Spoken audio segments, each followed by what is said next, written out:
Hey guys, what's going on? John here from What's Spinning here tonight to chat about this new King Gizzard and the Lizard Wizard album, KG. King Gizzard and the Lizard Wizard are absolute titans in the world of psychedelic rock and garage rock right now. They hail from Australia. Now, I've said it before, and I'll say it again. Their early days were never really for me. I never really got the hype. 12-bar brews, float along, fill your lungs, and even quarters, to me, were all sort of fun, but just never really captivated me, never really grabbed me, and made me come back for seconds. But around the time of their I'm in Your Mind Fuzz album, something clicked with me in these guys. To me, King Gizzard and the Lizard Wizard started looking at the big picture, the album picture. And ever since, they've been an absolute blast to follow, and they seem kind of unstoppable right now. I loved their stripped down, sort of classic rock inspired paper mache Dream Balloon album, and their throttling, never ending album Nonagon Infinity was pretty wild as well. Then of course in 2017 they dropped 5 albums that year and made it look entirely easy. Flying Microtonal Banana was this really tense, very hypnotic, and an interesting experiment into microtonal tuning. Murder of the Universe was batshit insane and a lot of fun and completely over the top. Sketches of Brunswick East I was never really that into. I thought it was a little bit underwritten. I did enjoy the Winding Polygon Dwanaland as well as Gumboot Soup, which I personally thought was a real end-of-the-year treat. 2019 showed no shortage of albums from King Gizzard either, as they dropped the weird, bizarre, eco-friendly robo-funk of Fishing for Fishies, as well as their really fantastic dive into thrash metal on Infest the Rat's Nest. Now, I've enjoyed the singles, but knowing that, I have been, just sort of wary coming into this album, because I know it's about the big album. Let's chat about this thing. KGLW is sort of an uneventful instrumental intro. It's fine, it brings in some mystery at points, I don't hate that, but it's a little clumsy, it's a little thrown together. Sadly, I feel like this album overall is a little less conceptual, and because of that, I feel like King Gizzard slipped a little, not maybe into the bad album territory, but into the sort of okay album territory. Minimum Brain Size is a real letdown for me. I actually really love the bluesy, silky vocals here. They give this track a real sort of jazzy feel to it, and I like that. But instrumentally, this is super tame. Like, this sounds like what would happen if AI tried to, create a King Gizzard track by memory. It's catchy, but it's not up to their standard. And Ontology is really one of the biggest letdowns here, dare I say the worst track here. Sadly, this is kind of directionless. King Gizzard and the Lizard Wizard at the end of the day have always been for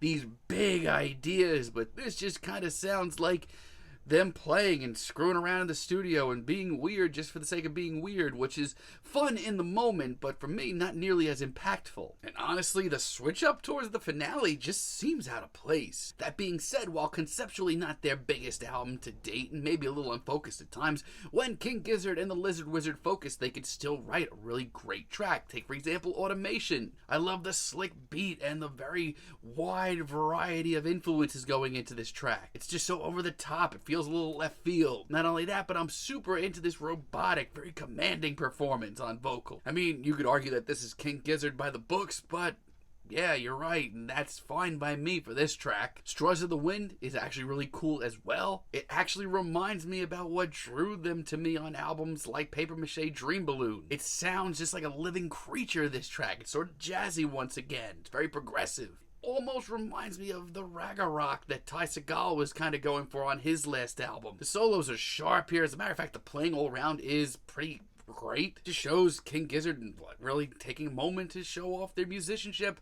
I'm all for that. And Some of Us is the freakish weirdo track I needed right now. I remember hearing King Gizzard on the early days, around the time of their I'm in Your Mind Fuzz album, just saying, who the hell are these guys? That's what I get here, but it's exciting. As a matter of fact, it's pretty indescribable as a track. But in their own super freaky, weirdo, haunting way, it's also really catchy and pretty memorable. I would love to hear more in this style. And the weirdo, low-key funk that this track ends off with is A+, man. And Intrasport as well is completely out there, but an absolute blast. It has actually a lot of the weird robo-funk that we got on Fishing for Fishies. But outside of that, this is just the campy, weirdo, over-the-top blast of fun that I needed so much right now. Just, good luck trying to classify this. So I wouldn't say this is a bad King Gizzard and the Lizard Wizard album. As a matter of fact, it's pretty decent overall. As a matter of fact, still in these genres, they're still titans. They can put together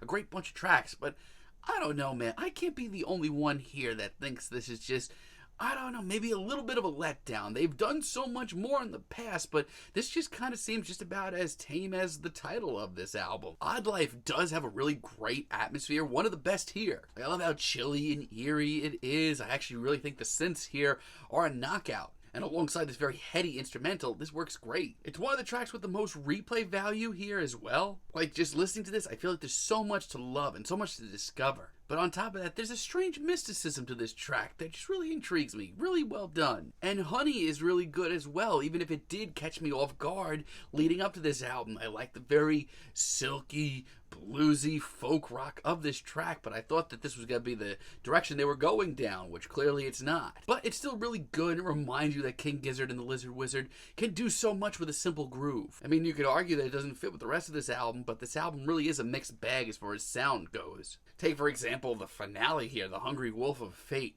Where did this track come from? I have a lot of mixed feelings on it. To an extent, it does really excite me. I mean, this is a doom metal track practically. Hearing King Gizzard go down this route in the future, man, I'm all up for it. After they nailed thrash metal last year, I would love to see them take a stab at doom metal. The track is super heavy, the vocals are great, but for me, the production isn't that up to snuff. I just feel like this is a good sound, but it needs to be finely tuned. Not to mention, at the end of this slew of tracks that range all over the place, it just sounds sloppy. I mean, it's not bad, though. I'd like to hear more in this style if they can, finally tune it a little bit. So, this is not a bad King Gizzard and the Lizard Wizard album. It's a safe King Gizzard and the Lizard Wizard album. It's fine. It's totally fine. If you throw this on and you like King Gizzard stuff, you're going to enjoy this. My only issue with it is it really kind of opens up a small void for me. Like, it reminds me that if they weren't thinking the big picture, just how far their stuff could crumble ever since. Thank God they could still write a catchy song when they focus. But for now, this is fine. I'm feeling a decent 7 on this, but let me know what you guys think down below. If you like the video, be sure to give us a like, give us a subscribe, and let me know down below what you would like for me to chat about in the future. And until next time, have a great day, guys.